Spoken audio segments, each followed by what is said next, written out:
The story begins under the scorching Florida sun, where we find Levon Cade amidst the dust of cement and the roar of machinery. Levon isn't just an ordinary construction worker. He's the man who arrives first and leaves last, shrouded in a mystery that piques the curiosity of his colleagues. We see him gripping his hammer as if it were an extension of his own hand, focused so deeply on his work that you'd think he's trying to bury something far beneath the concrete.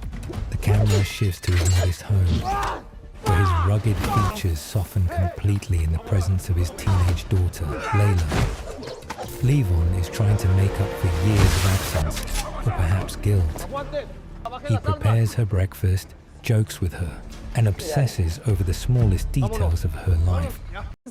But behind this piece, we catch glimpses of a cautious man. Levon never sits with his back to the door, and his eyes are constantly scanning the reflections in the windows. He's living a borrowed life of a man who craves peace, while hell still resides in his memory. This tranquility is shattered when his boss and close friend appears, tears in his eyes.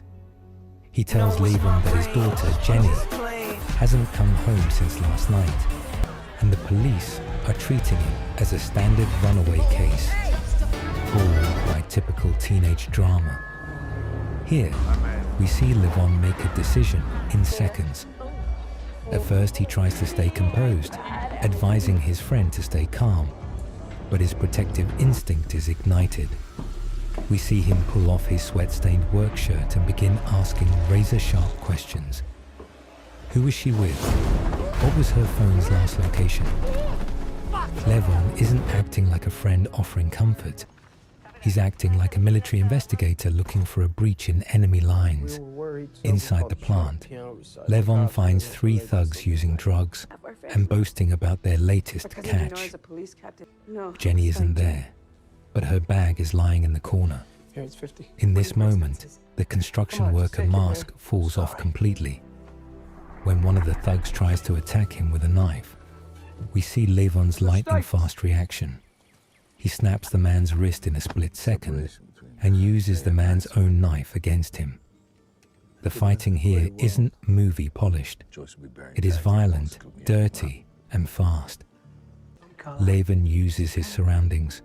He smashes one head with a steel pipe and strangles another with an electrical cable.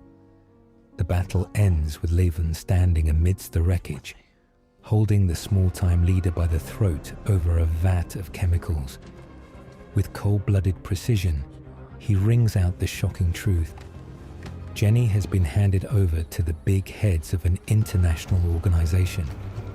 Levon realizes now that a construction hammer won't be enough, and he needs to open the black box he hid deep underground.